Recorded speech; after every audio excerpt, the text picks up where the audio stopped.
Welcome, fellow defenders of Etheria. Today I wanted to show you a little in DD2 how you can beat Expedition as a new player and as an advanced player, and a few tips on how you can even do Chaos 8 very easily. So, the very first tip is don't be afraid of spending your materials. I have a lot of materials here because I farmed a lot, but you probably obviously won't have all of these materials that I have. In fact, I don't even have a lot of materials. There are players that have way more, obviously. That's because they hoard materials. I find that to be not good. Like, spend your materials to progress. Don't be afraid to spend your materials. My second tip would be to come over here to the Grandmaster, where you have the Shard Shop and the War Recruiter, where you can buy shards with the dust. Now you can also find them in town. You can also find them here in town.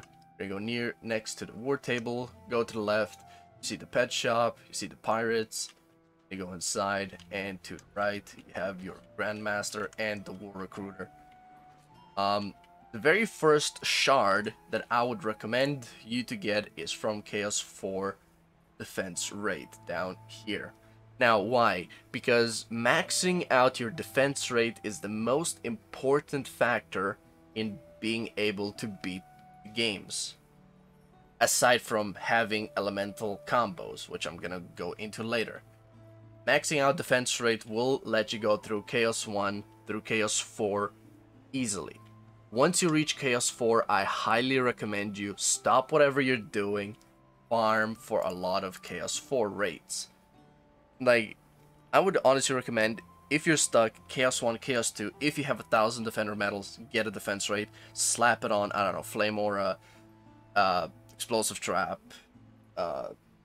whatever defense you're using, doesn't matter. Just slap it on, upgrade it, spend the 200,000 that you need, I think, and you're gonna do a lot of good. So, and one of my things sold. Okay. Anyways, so let's look over the Skyguard Tower. As you can see, I'm using the what people are calling the Holy Trinity, the main three, whatever you want to call it. Basically, the main important three shards that you want on each defense before you start min-maxing. So, Destruction from Chaos 1, very simple, straightforward, increased damage by 34%. Defense rate, the most important shard in the game in my opinion, increases the attack rate by not 41%, that's gilded. I should probably still, yeah, I do have it. So, if I upgrade, it's 33%. And then Deadly Strikes, which increases the range by 39%. Having these three will enable you to beat Chaos 1 through Chaos 7 without a problem. Of course, you will still need a way to put elemental combos on enemies, which I'm gonna go into later, but I really want to emphasize how important the shards are. Shards are the reason you can beat the game as easily as you can. Using these three will, and of course gilding them, just like I have on my Flame Aura. However, I'm using Encroaching Flames right now because I'm farming, but if I wasn't farming, I would be putting my defense rate, because I already use a defense rate on my mod currently. But if I did like ancient resets, ancient power resets, which I'm also gonna get into later, you would want to have a gilded defense rate just to max out the defense rate. Same as in Ascension, you want to max out the defense speed. The cap is 75%.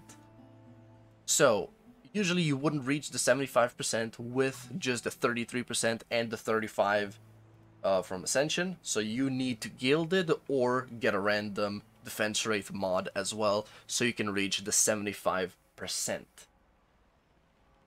It's a lot of, math and whatever, so I am gonna leave in the description a few screenshots and spreadsheets that I have gathered throughout my years of playing DD2, so you can help yourself.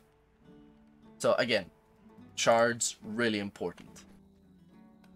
Okay, so let's go over elemental combinations. So, the first elemental combination I want to go over is Ignite. Ignite, Ignition, whatever you want to call it, is a combo where you put oil and fire together. Now, it doesn't matter from what source, it could be from fissures, can be from flame auras. Oil geyser is just like the most common oil application. You do have like oily harpoons from the Squire, which I don't really use, and I think it's a percent chance to drench, or sorry, not drench, oil. So the most basic use, or the most basic application of Ignite is going to come from Oil Geyser, or and like Flame Aura, or any other flame, even like cannonballs. As you can see, it has the flame icon next to the health bar. So that means it does fire damage, and while the Oil Geyser would oil, meaning they will ignite. And as you can see, the tooltip that's been showing on the screen, it increases the damage by 25% to the affected target. The other way of igniting people, which is probably gonna be in the early game before you get your hands on Oil Geyser, would be using the Huntress. Her second ability, an oil flask, will oil any enemy hit by it. However, it has a really janky hitbox, and you really need to like shoot it or cast it in front of the enemy so that it lands directly on top of it. And then if you have like a flame aura or even the cannon tower, which I don't know why it's flame. I thought it was a physical defense, but I guess it's a magical fire defense. So once you oil someone, you can also Phoenix. That will also ignite them. Helpful for dealing with Drakenlords. So next up, we are gonna be doing the electrocution combo, which I have on my Eevee as a self-electrocution setup with Storm Servo and Water Elemental. Water Elemental has a 25% chance to drench an enemy. Now, you need to be careful about this. Not every application of water drench, or actually not every application of drench slows enemies. That's what I wanted to say, right. There are some, like this Water Elemental, which only drenches enemies but doesn't slow them, if I remember correctly. Because you also have the Drenching Strikes, which also only drenches enemies but doesn't slow them. I don't think, at least. Because, I don't know why, this Drench is a little complicated, but for the Elemental combo, all you need to know is that you need Drench, so Water, and Storm, which is a mod.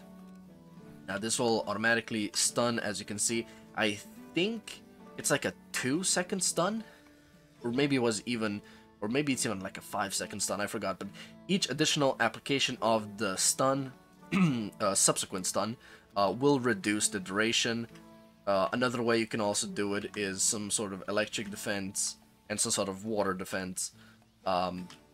Now, as you can see, you can literally just put these attunements on different defenses, because Geyser Trap and the Lightning Aura aren't really gonna do much. I mean, yeah, we just got a new hero, not a new hero, but a new defense, the Water Aura, but we still need a good electric application. So there's no real good AoE electric defense that I can think of. So, because the Lightning Strike Aura is a single defense, or single target. So, for electrocution, you most likely will have to get yourself to attune a certain defense, just like this weapon manufacturer. Next up, we have the probably the best elemental combo that everyone uses everywhere. It is the Petrify, which you need earth and poison or poison and earth. It doesn't matter as long as you apply it. It doesn't matter in which order. I think it's the same for every single fence or every single elemental combo. It doesn't matter what subsequent or how you apply it, as long as you apply it. Now, the best early game, what I would recommend everyone to start out with is Poison Dart Tower and Earth Shatter. Put these two together, you will be able to go from Chaos 1 to Chaos 8, 7, even Chaos 8, mind you. Chaos 8 with just these starting two. And you can even push into Onslaught really far. These two defenses are super underrated just because people don't like using them. They are quote-unquote expensive, but because they're expensive, they're also good. Now, you do need Explosive Poison to deal AoE poison, and you need Pierce or Servo to pierce Geodes and the shield goblins, whatever they're called, so that you can actually poison them. In my opinion, Poison Dart Tower should be only used as a poison application, while Earth Shatter Tower should be your main damage source. But I have a campaign relic because I don't actually use them right now. I use them usually when I reset. But yeah. And probably the best way people are using Petrify right now is a double Proton Beam. The only downside to it is you need 2 EVs. On each EV, you just need a random Poison Servo and a random Earth Servo. As you can see, mine are 2 and a 4. The Tenacity and Defense Rate is what I build secondarily. But as you can see, as long as you have the Poison, you can focus on other things. So I focus on Tenacity. Now I'm going to focus on Defense Rate to overcap. And then I'm going to max out the Elemental Servos last. But now there are some other elemental combos like Crushing, I think, which is ice. So you need to freeze an enemy first and then do an explosive damage, which I think is from Explosive Traps. And wait, no, he does. Actually, yeah, he does. Where is he? Inventory management. There we go. ESD. Frostbite Tower. So if you freeze someone with a Frostbite Tower and then Explosive Trap underneath, it will do a explosive or like a crushing damage. I don't actually know what it does. Or actually it could be just earth damage, not explosive. But anyways, there are a couple of elemental combos. Don't know if I said it already in the video, but I'm gonna link it down in the description to the wiki that states every single elemental combo in the game, and I think it also tells you the exact stats that it gives.